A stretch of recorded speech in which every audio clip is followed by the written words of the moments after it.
Welcome to the Millennial Sandwich, a space for real conversations about millennials in the middle, not just of our own lives, but also of a caregiving sandwich. I'm Dr. Anita and Zara, a geriatrician and expert in elder care. And I'm Zara Hannawalt, a parenting journalist and expert in American motherhood. And even we don't have all the answers. Join us as we figure out life in the middle. Hello, everybody. Welcome back. Today, we are joined by Leah Ruppanner, a sociologist, an author, and a mental load expert. Leah, can you introduce yourself and give a few more details to our audience? Hi, everyone. I am Leah Ruppanner. I'm a professor at the University of Melbourne in Australia, but you can tell by my accent, I am US born and bred. And I'm currently in a visiting position at Vanderbilt University, and I am an expert on the mental load. And I'm going to tell you, you don't know what the mental load is, or you think you know, but it's a much more complicated than what you think it is. And I have a book coming out called Trained, Reduce Your Mental Load to Do Less and Be More, and a podcast called Misperceived, where we take research-based ideas and help debunk them, show you what's going on in the world from a research perspective. So very delighted to be here. Thank you for having me, and hello, audience. We're super excited to talk about this. Yes, we are. We are. Say that we are getting what we think the mental load is wrong. What do people get wrong about the mental load? Yeah, so there's kind of two things that you're getting wrong. Well, I feel like I'm really confrontational when I say this, so I'll try to tame my approach. May I suggest that there is an alternative way to see this? So there's kind of two things that don't quite have right, or that I'm trying to help people understand. The first is that the mental load is emotional thinking work. So much of the stuff that you've been reading or thinking about or consuming often frames the mental load as this like cognitive labor, this like list making or this remembering task that's tied to the work that mothers do. This is true. I'm not saying this isn't true, but what we're showing is that the mental load. So we have an article we wrote in 2019, an academic article, because everything I do is research backed because I'm a professor. The key argument we're making is like the mental load is actually emotional thinking work. And that is why it gets so heavy. That's why it's so clearly tied to burnout. So let me give you an example, right? So what does that mean in practice? For example, if you ever have to keep a list of like, okay, what do we need to buy at the store? That sometimes is just straight cognitive thinking. You're just like, what do we need to buy? Okay, the milk is low. We need more bread, the eggs, etc. And you might just put them on a list and tick them off. Sometimes our mental loads work that way, but most often our mental loads are emotional thinking work. So you might go, okay, do we have enough milk in the fridge? If we don't have milk in the fridge, my 2-year-old will be screaming in the middle of the night at 2 a.m. If they're screaming at 2 a.m. in the middle of the night because they're hungry, then who will have to get up? I will have to get up. Why doesn't he ever get up? Why am I always the one that gets up? What's going on? Is there something wrong with my relationship? Am I angry with him? Is our marriage on the rocks? Wait, maybe we should go to therapy. Oh, I don't know. I have a friend who went to therapy one time, but do we have the time? It's when you start to do this stuff that becomes highly emotional and it kind of starts to spiral into a range of different thoughts. That's where your mental load becomes the mental load. That's where cognitive work becomes emotional, because all of a sudden it's like your kid's health is on the line. Your marriage is on the rocks. You're worried about like, oh, if she doesn't get enough calcium, then is she even going to get, when she's 80 years old, is she going to have osteoporosis if I don't actually, all of a sudden you're worrying Are you in about my brain? maybe, perhaps. And so this is the mental load. And we don't quite have that emotional piece. Like we have pieces of it, but once I say it to you, you're like, are you in my brain? Like what is going on? That's the first piece. The second piece, which I'm sure we'll talk about more, so I will stop blah, blah, blahing at you, is this idea that the mental load is one type. The mental load is just kind of like this list making that mothers do. No, I actually, through the research, have identified 8 different types. This is kind of the premise of the book, right? That you're actually holding 8 different types of mental load. You're doing it in 7 different stages. So if you feel burnt out and you don't know why, but you just know you're exhausted, one of the things I found is when I start saying to people, actually, you're carrying 8 different types of mental load, and let me tell you what they are. It starts to have this moment of like, that's what it is. That's what's going on as I'm carrying these different pieces. With this kind of framing, because I'm here to educate, right? This is my job as a professor, is to do research and then translate and help people see. Is I want you to think about the fact that everyone is carrying a mental load. Every single person is doing some emotional thinking work. It's just that the composition of what that looks like changes. The composition changes when you have a baby. The composition changes when you get a new job, when you buy a new house, when you move house, et cetera, et cetera. When your parents start to age, it's all changing. It's just the mental load you have in the morning may not be the mental load you have at lunch, may not be the mental load at night. And so one of the things I'm trying to do is help people get a handle on that, not just parents, not just caregivers. That's important and the mental load is heavier, but everyone start to think about their mental loads. What does it look like and how do we help? That's really interesting because I think a lot of the conversations that we're having publicly about the mental load kind of frame it as it's exclusive to moms. But what you're saying is really interesting and I think worth thinking about that we all carry the mental load. And then when I think back to myself before I had kids, I'm like, oh, yeah, my brain did always work like this, actually. Absolutely. And this is like, if I can say one thing to you all, is like, so I have this website called lightenlab.com, and you can take a free assessment and see where your mental load is right now at this moment. My goal is that you start to think about your mental load as being precious energy. You start to think about you only have a limited capacity, right? You don't get more. It's like your money. Start thinking about it like a bank account and start to understand what's draining it. Sometimes we have to draw our accounts down. Sometimes we don't, but we have to replenish. And I want everyone in the world to start thinking about what's my mental load at right now and what does my mental load account look like right now? Those two pieces. And then the third piece is am I investing my mental load towards my dreams, my goals, my ambitions, where I want to be? Or am I burning it through with nonsense? And that's not exclusive to parents, right? Like the composition of that will look different. But when you say, I look back into my, teens, my teen years, my early 20s, and yeah, my brain always was processing in this way. Yeah, absolutely. Right. And you're carrying a mental load then too. And you're carrying it probably to these 8 different types. It just looked different than when you transitioned into a caregiver role. And so how do we map that so people can start to see it? Because lives are long and demands are high and the world is crazy right now, right? All that's a mental load drain. Have you found that men and women perceive the fairness of household labor differently? Okay, so we've done interviews. So everything I'm doing is coming from empirics. So we've done interviews across the US and Australia to look at what parents are doing. And we've collected a range of surveys. This is coming from thousands and thousands of data points, right? The short answer is that women are carrying a different and heavier mental load than our dads.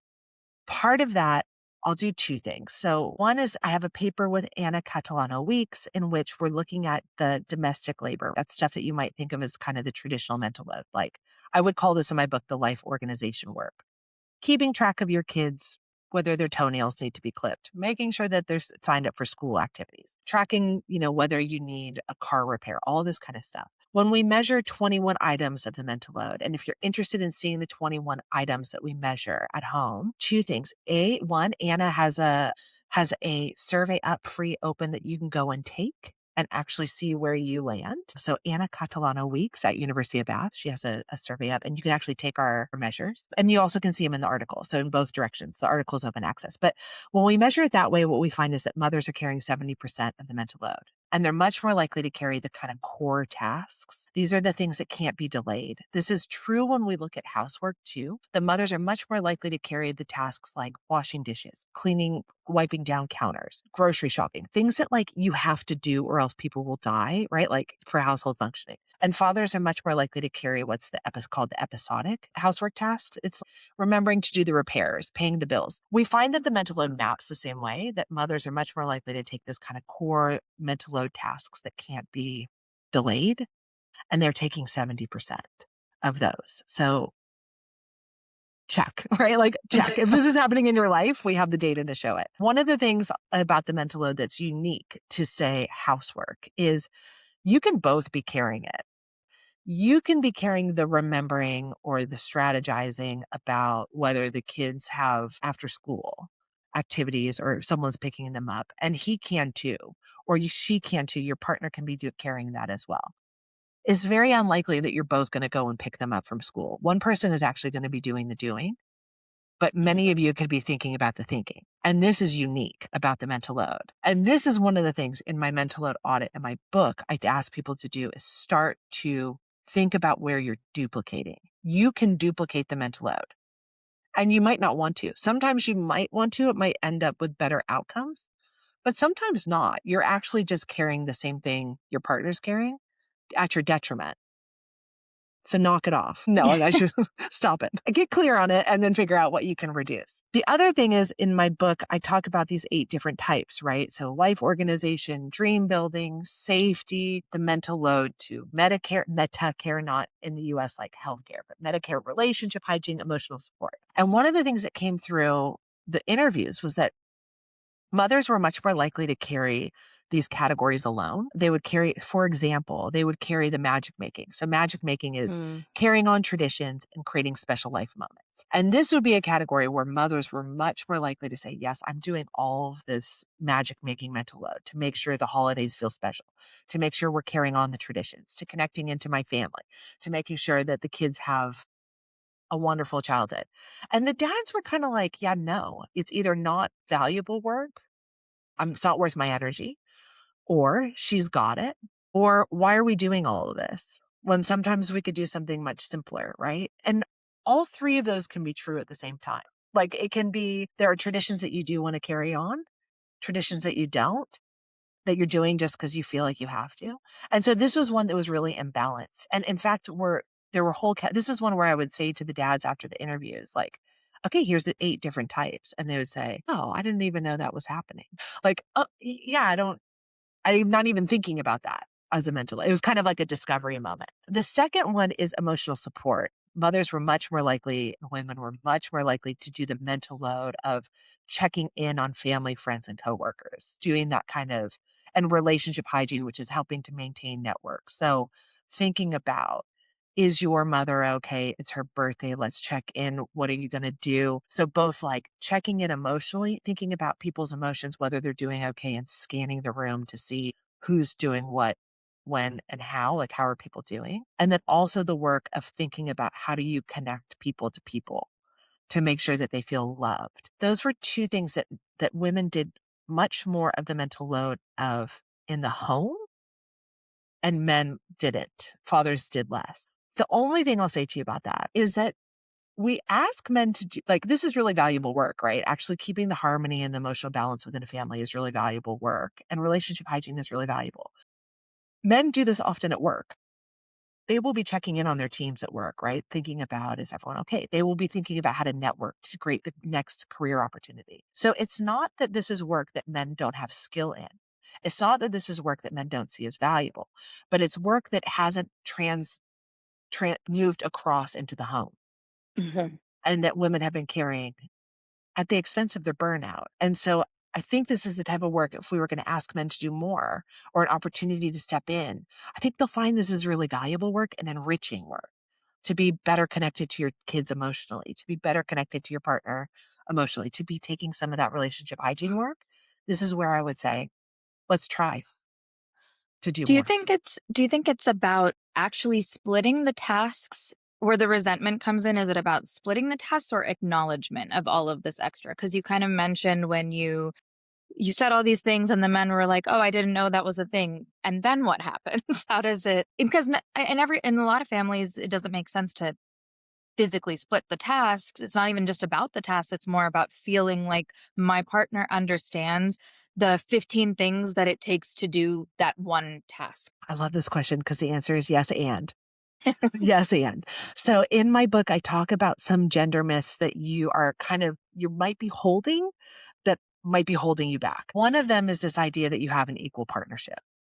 You probably don't. The data, having studied this for 25 years, I don't know if that's a lie, but multiple years, you don't. This is what men often say to me, like, yeah, but I'm 50-50. Like, I'm splitting the tasks. You're either the unicorn in the data, because it just shows that you're not. You might think you are. Yes, men are they're doing more than their fathers ever have done. We have research showing that, right? Yes, you have stepped into more of the physical care of your children and the domestic load at home than previous generations. So yes, you are. The problem is, and this came through an article with myself, Sabina Cornrich at NYU, and Brendan Churchill at University of Melbourne. The problem is that mothers haven't dropped. So they're carrying just as much as baby boomer mothers. They're still doing more. And so Yes, men, I think this is where the tension comes in heterosexual partnerships, right? Like, I don't understand. I am doing more than my dad did. I am contributing more. Why are you still mad at me? I think there's two things going on. One is that we haven't given people the language for the mental load. So, yes, you're stepping into the physical tasks. And yes, that's wonderful. And yes, you want to be more engaged. Yes, you want to be more emotionally connected. Yes, you want to be an equal sharer and an equal partner. Awesome. But the mental load, we haven't even had the language for it yet. So you can't have that conversation. If I say to you, but there's 8 different types and she's probably carrying 7 of the 8, and maybe some of them she should, we have to have a conversation about this. There's 7 different stages. You are probably only carrying 2 or 3 of the stages and setting things up. Some men might be carrying all, but we haven't even started this conversation. So of course there's resentment building, right? Because you don't know why. You just know it's too much, but I don't know why. I don't know. And I don't know what. And what's the solution? I don't know because I just feel overwhelmed. So that's 100% right. Equal sharing, you're probably not. And you probably couldn't get there without the mental load being brought in.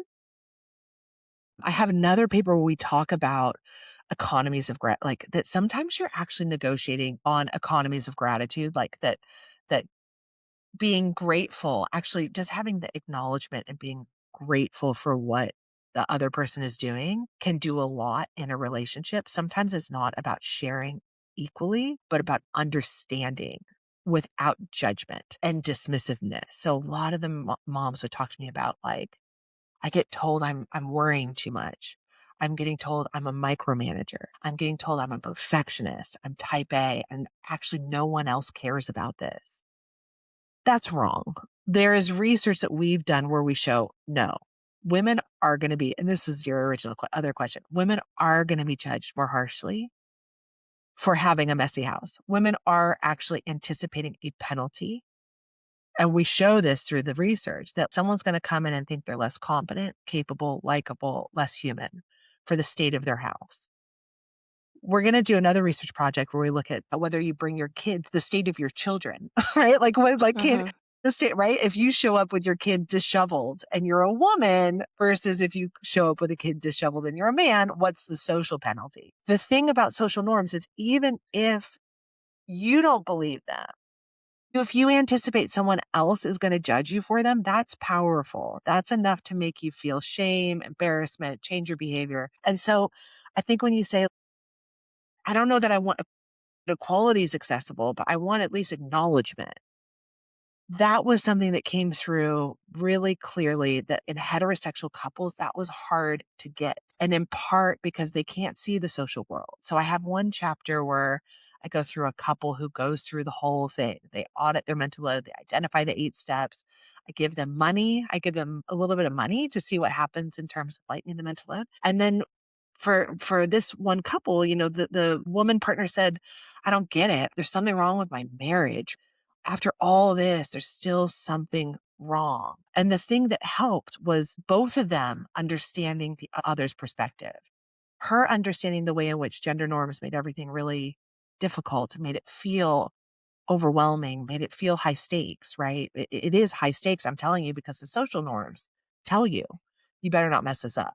You better not mess up your children's lives. You as a mother are solely responsible for making sure your child ends up at Harvard, high degree, full-time job, married, successful, can withstand a pandemic, global inflation, a war.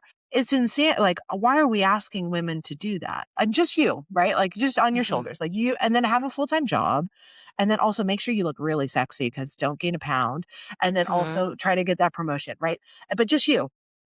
And you can't do it alone. What's wrong with you? Okay, that's real. Like that's some real stuff. And we need to confront, like, how do we do less of that?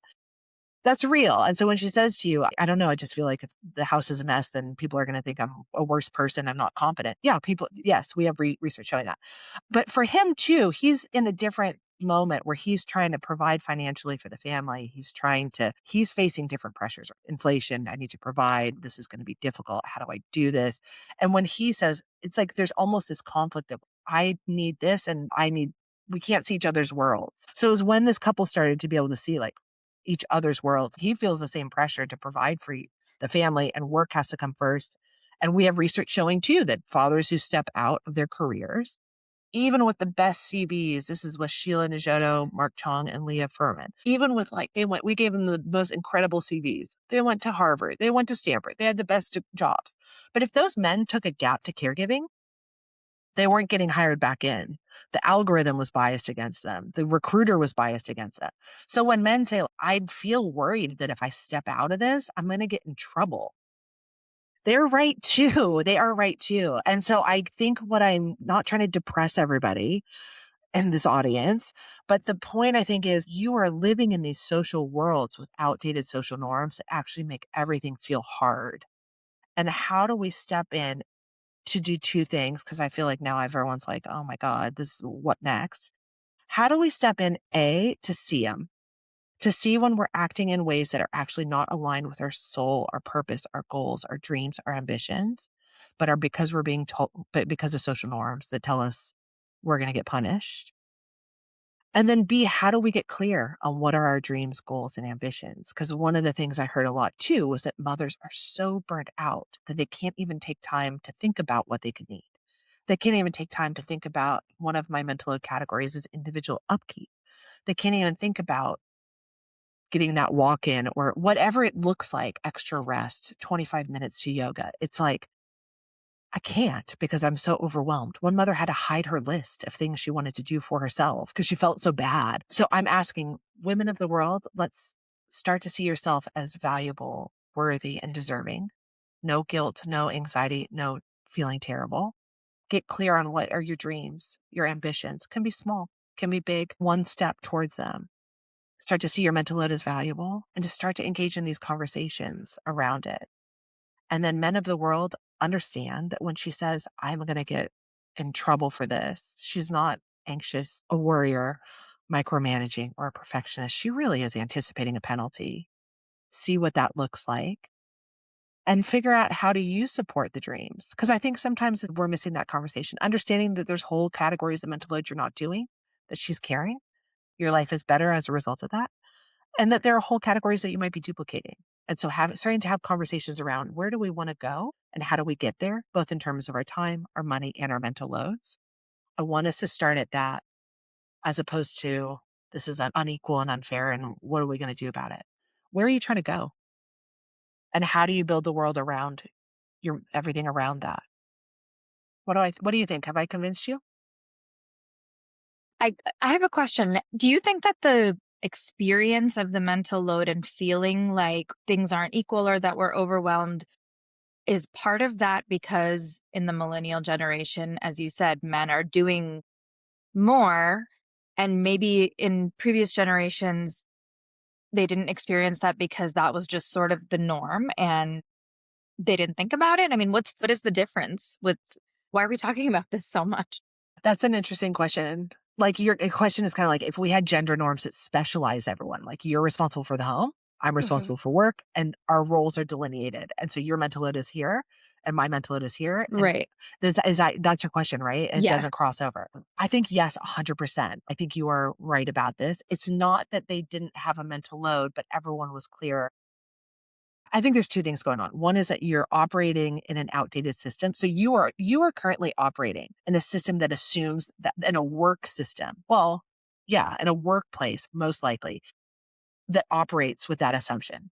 Mhm. One person is in charge of the home, one person is in charge of work. And so the person who's working doesn't have to think about the home and the person who's at home doesn't have to think about work. And you're like in your silos. But it's like the world has changed, right? Like, sorry, Yeah. the world's totally changed. And women are much more likely to be working now. They're much more educated. They're the key piece of keeping people in the middle class, families in the middle class, is women's incomes. It's not superfluous. It's not just like fun money. It is a core. The Mhm. fun money thing drives me Yeah. crazy. I have so many thoughts that, yeah. It's not fun. It's paying the fucking mortgage, right? Like that is the Yeah. mortgage money. So that's one. And then the second thing I think is going on, which I have been talking a lot on my podcast, is like, no one's lived in this world. If you're like, what is going on? And you feel like I'm telling you, Your parents did not live through generative AI coming in and swooping the jobs. They like a pandemic. I mean, of course, there was the flu. I'm not saying that there weren't pandemics or endemics, right? Global warming, eroding democracies, declining trust in institutions. So I run a future work lab. And one of the things that I can see so clearly is this is draining people's mental load too, right? So I have this category that's called Medicare. It's like, what kind of world do I want to live in? How do I create the world? This is such a mental load drain. And if I talk about now, right? Like, what a mental load drain. Am I going to have a job? Are we going to be in a World War III? Are my kids going to have healthcare? This is a mental load drain too. No, okay. And then I can add in like the demographic transition. You people are aging and you're caring for your Mhm. little kids. And, Yeah. and so no one has lived in this world. No one Yeah. has. Older people might say to you, oh, yeah, but we had World War. I'm not saying that the world was easy before. I'm not saying that to you. Previous generations, this is not a generational warfare statement. This is not the moment where you tell me why you had it worse because you had the Great Depression and World War II. No one's diminishing that. I'm saying to you, yes, I understand. And that would be hard. That would be a mental drain. We can't understand that experience because we didn't live through it. But you have never tried to parent or build a career in a moment where you have economic insecurity, declining returns, rising housing, declining returns to your college education, people who are getting degrees that they were told were future work proof, and now generative AI is coming in and removing entry level positions, an aging population that's going to, yeah, everyone's And nodding. also Okay. and taking care of their generation because Yeah. this is different. We're having kids later and they're Mhm. living longer and I mean, that's why we started this whole conversation is because this is new. Our kids are still young and they're getting older and I feel like our mental load is going in both directions. Mhm. So In that 100 directions, right? yeah. Because it's like, and I think so many millennial women have these multi-hyphenated professional identities too, where all three of us on this call, right? We have multiple things that we're doing professionally, and then we're also mothers, and we're also daughters, and we're also wives. And it's just this constant toggling between different responsibilities that demand different skill sets, and it's exhausting. 100%. And I'm saying to you, there are factors that are so beyond your control, so beyond that you have no control over that are going to actually shift the way you have to move through the world. One of our core skills, we run this parenting as a future work skill training. One of the core things you need to be is adaptable. And the reason is because there's so much stuff that you can't control that then you have to pivot. That's a mental load drain too, right? Like you have to be now like, oh, okay, how am I going to monitor my child's screen time while Mhm. also training them to be ready for generative AI so that they actually are competitive. Like, did you think Yeah. that 2 years ago? Like, Yeah. What's the And so we're just parenting being style? fed yeah, we're being Yeah. fed so much about, like, if you're feeling that I mean, you open your phone and someone's telling you, "Oh, if you're feeling this, take this course or do this thing, and then you'll be fixed," except for that's not how society and the world works. So even Yeah. not being able to fix it adds to your mental load. and it changes so quick, right? What you're supposed to do yesterday is like, Right. you wake up and all of a sudden you're at war with Iran, right? Like, I don't know. Yeah. You're Mhm. like, you go to bed and then the world changes overnight. We're in a much more, I agree with you. So, okay, talk to me about what are you thinking? Like, what is your mental load drain? What comes for you when you think about the most draining things? Is it like a single thing or is it kind of the combination of factors?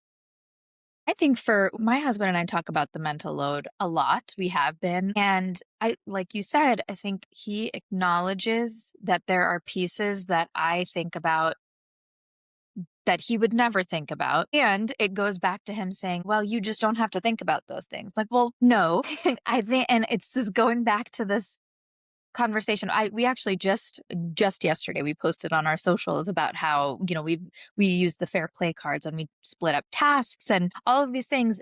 But some tasks have a higher cognitive load than other tasks. So we were talking about the example of piano class. That's one of my tasks for my family. But within that one card is communicating with the teacher about when the classes are, making sure that my son, who, the teacher knows that he's going to be picked up and not taking the bus, and who's going to take him to piano class? How are we paying the teacher? Does he have his music?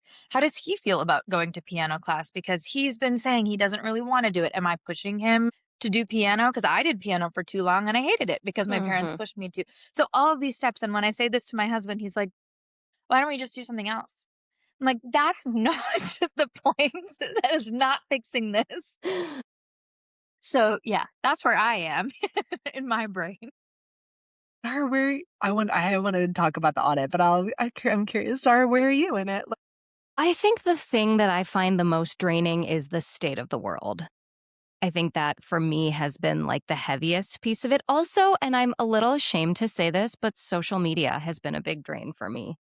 And I think that that's also relatable, but I also want to own that I am a 38-year-old woman and I can just limit my social media, but also I can't. But you can't because Yeah. your work needs it too. I mean, Yeah. it's like not as some it's not just like a time suck anymore. Mhm.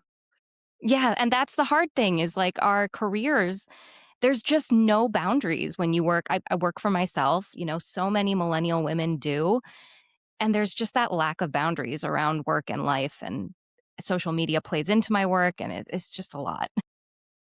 Um, two things. Thank you very much for raising this. The last misperceived episode, or maybe two ago, we talk about the doom scrolling, right? Like that a Hmm. lot of energy goes into doom scrolling. And the women I'm talking to are of, I think, a little older on the millennial cusp, but are kind of in that transition into menopause too, right? Where their bodies are pinging them up in the middle of the night. And what do they do in that time? And one of the things that I do, and this is going to relate to both of your statements, which is like, should I just not, how do I stop how do I stop it? Or do I need to stop it? Like, is this actually useful thinking or is this not useful thinking? Like, are these mental loads valuable? And this is exactly why I created the mental load audit. It's this idea that I want you to start first thinking about, are you in mental load burnout? And I have this burnout scale. And for those of you who are listening who are like, girl, I'm not buying your book, you can go in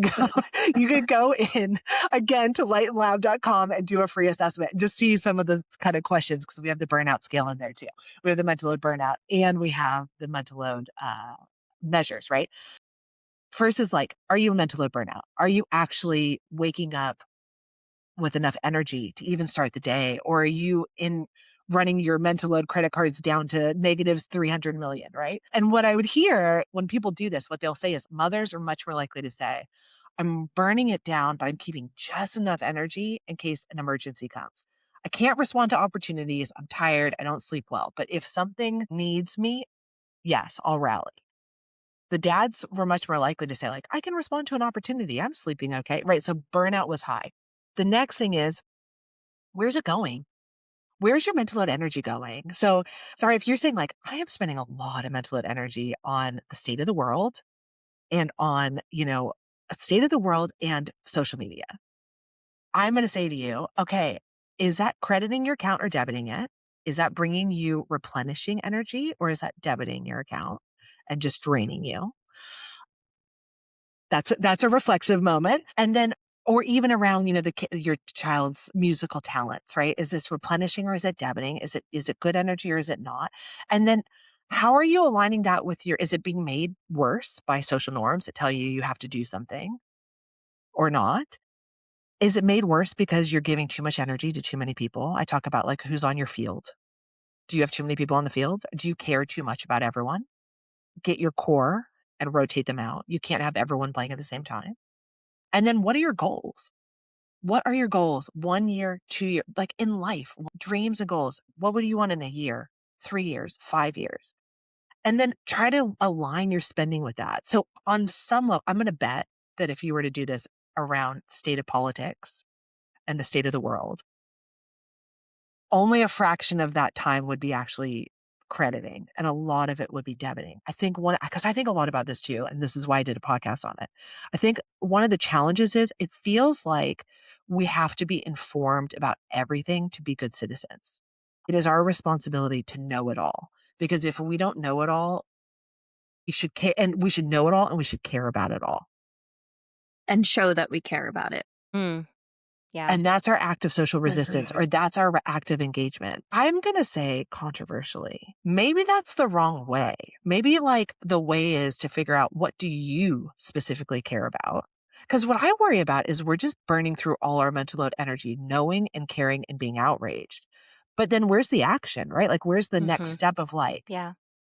but you can't do action on everything. You just can't. You can't be like, but what do you care about? What specifically, if you are you like, actually, I really care about this. I feel passion. I feel a drive towards this, because you can't be everything to everyone, right? But so get clear on that. And there's value in that. And you don't have to be everything to everyone. So that's the next thing. Like, where do you want to be? And then how do you use your mental load energy to get there? And it can be things as small as, okay, I actually have no time to myself. I need 30 minutes a day. And it can be as big as, I actually think I want to run for president, which I would vote for both of you, just to be clear. But if you're burning through your mental and energy in 18 million different directions, you're getting no closer to your goals. And we're actually worse off in the world because we have women who are burnt out. And I am telling you right now, what I need is as many women out there with full capacity, stepping into everything, right? The state of our communities, our families, the communities, workplaces, governments. And I think I hope my dream will be that we start to have a little more space to actually create and live the lives and the worlds we want, as opposed to responding to and adapting to the ones we're in. I find that it's easier to explain my mental heaviness and burden to my peers of my own generation. But Yeah. a lot of what we do here on our podcast is talk about the expectations we have as daughters for Interesting. our aging parents. And I don't think I haven't tried to explain my mental load to my mom, for example, but I don't think she would understand it. Because of what you said. I mean, she's also a doctor just like I am, but she also did all of the household stuff. I mean, I don't think that conversation is there. That's some of my mental load, is feeling like I need to be everything, and her not understanding why this is hard. So I don't know if you have any thoughts or advice on that piece of it, or if you've seen that upward connection between mental load rather than just with your partner and kids. And It's interesting. I think also women of different generations are inclined to say, stop complaining about it, stop talking about it, and just do Yes. it if it's stressing you out. But sometimes it's cathartic to talk about it, right? Okay, I'm going to be like, this is not academic, right? I'm just going to be, I know. this is like girlfriend talk. This is like Yeah. friend to friend. Do you ever, sometimes I think like one of the most powerful things that I've heard is like, why are you trying to explain yourself to someone who doesn't want to understand you? Which is hard, right? Because Hmm. it's that intergenerational, and it's parent child and all the things, and all you want to do is be seen and be loved by your parents, right? And it's very painful. I'm going to say it again. Our parents weren't in this world. They weren't trying to parent, live. They had their own pressures, of course, but it was not these. And so I always encourage people to remain curious before they get judgmental, or keep the curiosity open. Cause like you said, there's such value in actually being able to just share. There's a release, like, here's what's going on for me. And then it goes out into the ether or something. And then you leave a little bit lighter. But it's hard to explain yourself to someone doesn't want to hear your experience. Hmm. That's really challenging. And then it makes you vulnerable to go into that circumstance again, right? To then share again. And it's hard Yeah. because you probably want the help, and you want someone to say, like, I see you, and I get it, and how can I help you? And if the response is like, suck it up, keep going, in a world that is so ever changing and complicated. And I don't think that's fair to say. That is not a helpful comment. It all goes back to feeling acknowledged. Yeah. Yeah. Feeling seen. Mhm. Which is important, because the thing I hear from women too a lot is to get to to get to the feeling can be tricky. And then to get to the solution, I want to push some women a little bit more to get to the, like, I feel this way because of fill in the blank. What do you need to solve it? And this is actually not an intergenerational comment per se, but it could relate on it. What is it that you need help for to lighten that? It's good to get the conversation and the feelings connected in. I think until you have I need fill in the blank, whatever it is, again, and I keep saying like 30 minutes of free time. I don't know why that's the thing I'm saying in this podcast, but I don't know. It could be a night out with your girlfriends, a trip away, a weekend away. And so maybe it's so then getting clear on that's what I need. And then you can get clear on what you need to ask people for. You know, the conversations where you're like, are you asking to hear you? Do you want me to just listen or do you want a solution? Yeah. Which do you want right now?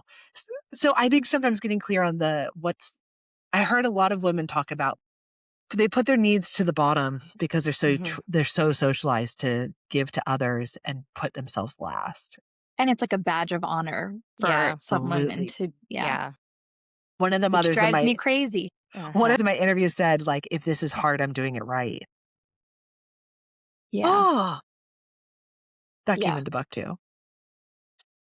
So I think I'm sorry about that because I know it's hard when you're carrying it all and you're actually asking just for a little bit of a pat on the back, like you're doing a great job. So you're doing a great job. You are. Even conversations like I mean, this conversation it makes us feel lighter. We always say this after we talk to guests like you, and it's like, oh, this is what we needed. This is what we're hoping that, people will listen and be like, oh, yes, other people are feeling this. It's not me, it's society. And I can't just fix it with, Self-care. buying some. Yeah, exactly. Yeah. Just, yes. 100%. I just sent Anita a TikTok that someone made about how self-care is making bread for her. And I sent it to her and I was like, I am begging people to learn what self-care actually is. And she actually said in the TikTok, just because it demands your effort, it doesn't mean it's not self-care. And I was like, okay, I don't know. Maybe, I don't know. This is one of the things that I do ask women to do is because I think sometimes the way women talk to other women is like, there's only one way to do this. Yeah, 100%. Right? Like if Especially you on love, social media. yes. And so I would like to smash that too a little bit. Like I would like to say, okay, and this is where magic making, and I think your bread example, it's like that domesticity stuff, right? Comes in. If you love to bake bread and that is so relaxing for you and you don't care, you love the mess in the kitchen, all of the things, right? You love it, whatever. Please, please do it. We want that. I want that. I want you to have that. And if I hate to make bread or if I hate to do Christmas magic making or I hate to do, I want to be able to pay you to do it for me. Like I both want no judgment, but I also want an economy of moms. This is one of the solutions I have in my book Yes. where I can ask you, like, you love to bake sourdough bread. I hate it, but can I have one? I'll give you $5 for it or whatever. Yeah. But there's such an expectation that we should either not burden other mothers because they're overwhelmed and we shouldn't ask for more, or we shouldn't show anybody that we can't hold it together because you know what? We're the linchpin and we are girl bosses, whatever. Give me any terrible acronym. We are it. Let's break both of those because there are people who are going to say, I love doing the domestic stuff. And I have friends who love it. They're so talented at it, right? Like they're really good. I'm terrible, but I want you to help me to be good. Or I want to celebrate you, but I don't want to feel pressure to be you. I just want to celebrate you. So like, I want to be like, good, but don't expect me to do that. And then you can celebrate me and my talents.